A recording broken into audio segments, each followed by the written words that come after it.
Welcome दोस्तों, एक और फिर से स्वागत है आपका हमारे यूट्यूब चैनल टेक जीसीसी पर। आज हम आपके लेके आए एक और नया वीडियो। आज हम बात करेंगे HTML में सिलेक्ट टैग के बारे में कि सिलेक्ट टैग से हम ड्रॉप डाउन लिस्ट कैसे बना सकते हैं। ठीक है, चलो प्रोग्राम को स्टार्ट करते हैं। सबसे पहले हम तो ये तो आपको मालूम ही, हेड ले लिया, टाइटल ले लिया, हेड क्लोज बॉडी शुरू कर दी हमने, फॉर्म ले लिया।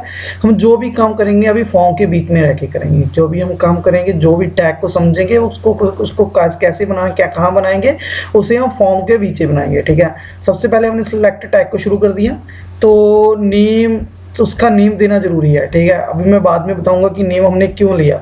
सबसे पहले सिलेक्ट टैग को शुरू किया हमने, ऐसे ही ऑप्शन इसमें ऐड कर दी। वैल्यू पहले कुछ नहीं दी वैल्यू।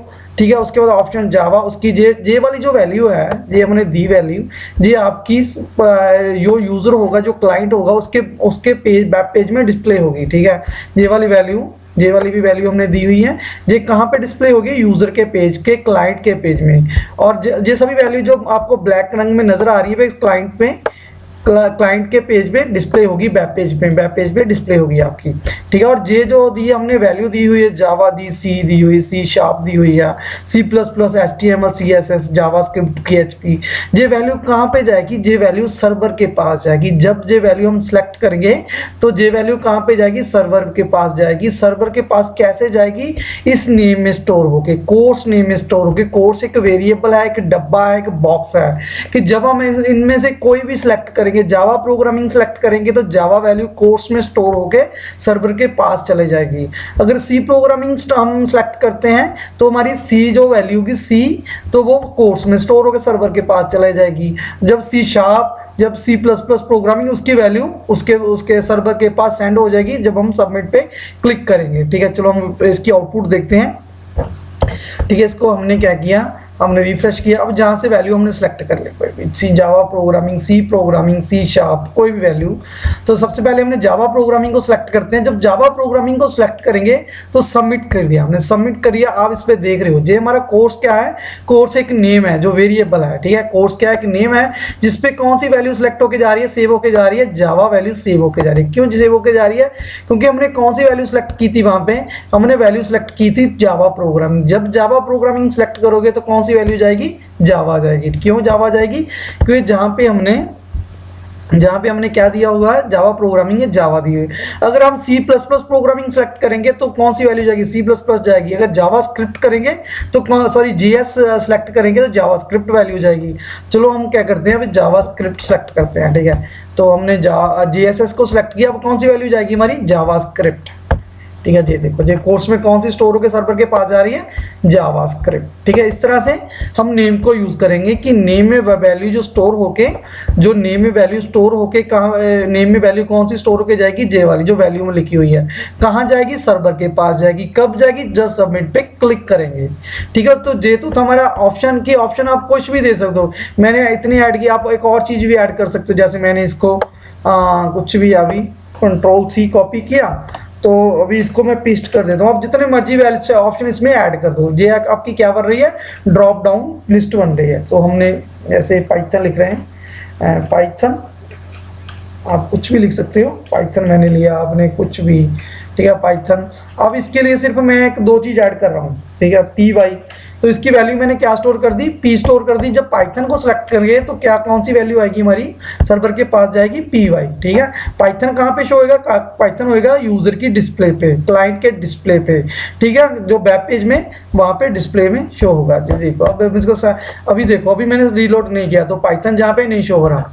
ठीक है, अभी मैं रिफ्रेश करता हूँ इसको, तो मैंने रिफ्रेश किया अभी इसको, तो पाइथन अभी शो हो गया। पाइथन पे सिलेक्ट किया तो जब सबमिट करेंगे तो हमारा कोर्स पे कौन सी वैल्यू आ रही है? py हो रही है। ठीक है, ये तो नेम था और वैल्यू थी। ठीक है, उसके बाद हम एक चीज और ऐड करते हैं इसमें, हम रिक्वायर्ड देखते हैं। रिक्वायर्ड क्या चीज है? ठीक है, रिक्वायर्ड पहले भी हमने देख चुके हैं, एट्रीब्यूट जे वाला, तो फिर भी एक और फिर से सिलेक्ट करते हैं। ठीक है, रिक्वायर्ड। ठीक है, रिक्वायर्ड हमने सेव कर लिया प्रोग्राम को, फिर हमने इसको रीलोड किया। अब मैं इस पे कुछ भी सिलेक्ट नहीं कर रहा, कर रहा, और मैंने ऐसे सबमिट पे क्लिक किया और नीचे आ गया प्लीज सिलेक्ट आइटम। ये आपको कुछ ना कुछ सिलेक्ट करना ही पड़ेगा। ठीक है, तो अभी इस पर कुछ भी सिलेक्ट करूंगा तो चला जाएगा डाटा सर्वर के पास जहाँ भी मैं भेजना चाहता हूँ, ठीक है। तो रिक्वायर्ड का मतलब समझ लग गया कि रिक्वायर्ड के आपको कुछ ना कुछ वैल्यू देनी ही पड़ेगी, जो कुछ अगर सेलेक्ट नहीं करते तो उसकी एरर आएगी, ठीक है। तो उसके लिए आप याद रखना कि आप पहली जो कंडीशन होगी उसमें वैल्यू में आप कुछ वैल्यू नहीं दोगे, जो वैल्यू वाला एट्रीब्यूट है इसमें आप कोई भी वैल्यू नहीं देंगे, तभी आपका रिक्वायर्ड का जो रिक्वायर्ड एट्रीब्यूट वो काम करेगा। अगर आप वैल्यू में को वैल्यू दे देते हो तो रिक्वायर्ड का एट्रीब्यूट आपका काम करना बंद कर देगा।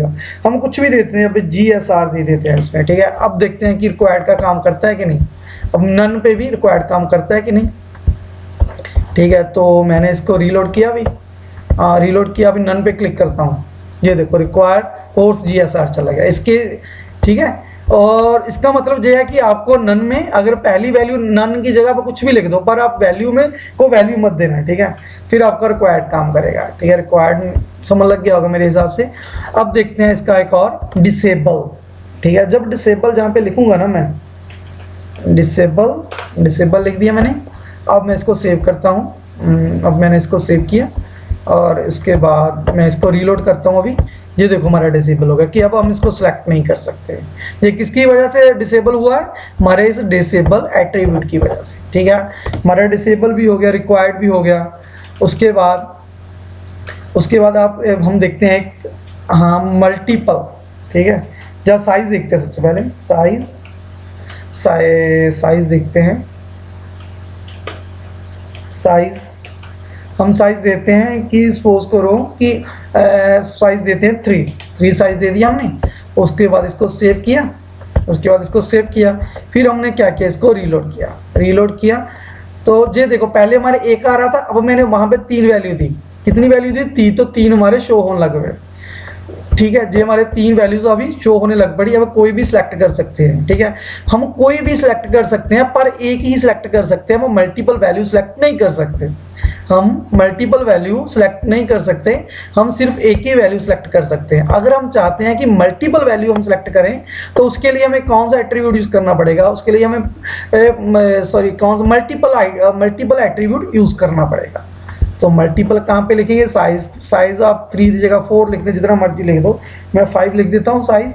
तो और जहाँ पे मैं लिखता हूँ मल्टीपल आ गया, ये हमारा मल्टीपल आ गया। और इसके बाद मैंने इसको फिर से रीलोड किया, सेव किया, और सेव करने के बाद इसे रीलोड किया, ठीक है। तो रीलोड किया मैं, ये देखो अब मैं मल्टीपल कोशिश करना। मल्टीपल कैसे सिलेक्ट होगा कि मैंने सबसे पहले जे सिलेक्ट कर लिया, उसके बाद अपने कीबोर्ड से कंट्रोल बटन को प्रेस कर लूंगा। CTRL जो बटन होता है, कंट्रोल बटन, उसे प्रेस कर लूंगा कीबोर्ड से, और फिर मैं अगला सेलेक्ट करना चाहता हूँ। लो जी, हमारी मल्टीपल सिलेक्शन होगी, सबमिट करेंगे, डाटा सर्वर को सेंड हो जाएगा, ठीक है। इस तरह से आप मल्टीपल सिलेक्शन कर सकते हो। तो यूजिंग आप जब मल्टीपल एट्रीब्यूट यूज करेंगे, साइज भी आपका हो गया, रिक्वायर्ड भी हो गया, मल्टीपल भी हो गया। एक ऑटो फोकस होता है, ठीक है। ऑटो फोकस आपने देखा भी होगा कि अब जब मैं इस पर क्लिक करता हूँ, मैं रीलोड करता हूँ इसको, तो हमारी वैल्यू जो ऑप्शन की वैल्यू सिलेक्ट है कि कोई भी सिलेक्ट नहीं है। अगर मैं चाहता हूँ मेरी पहले से एक वैल्यू सिलेक्ट हो, उसके लिए हमें क्या करना पड़ेगा? Auto focus. सिंपल सा आपने पहले कर भी रखा है जी। तो हम इसको करके देखते हैं। सेव करता हूँ मैं इसको। मैं इसको सेव करता हूँ और फिर इसको रीलोड करता हूँ और चेक करता हूँ कि मल्टीपल ऑटो फोकस चल रहा है कि नहीं चल रहा, ठीक है। उसके लिए हम एक बात हटा देते हैं, हम मल्टीपल और साइज को हटा देते हैं, ठीक है। अब देखते हैं कि ऑटो फोकस चल रहा है कि नहीं,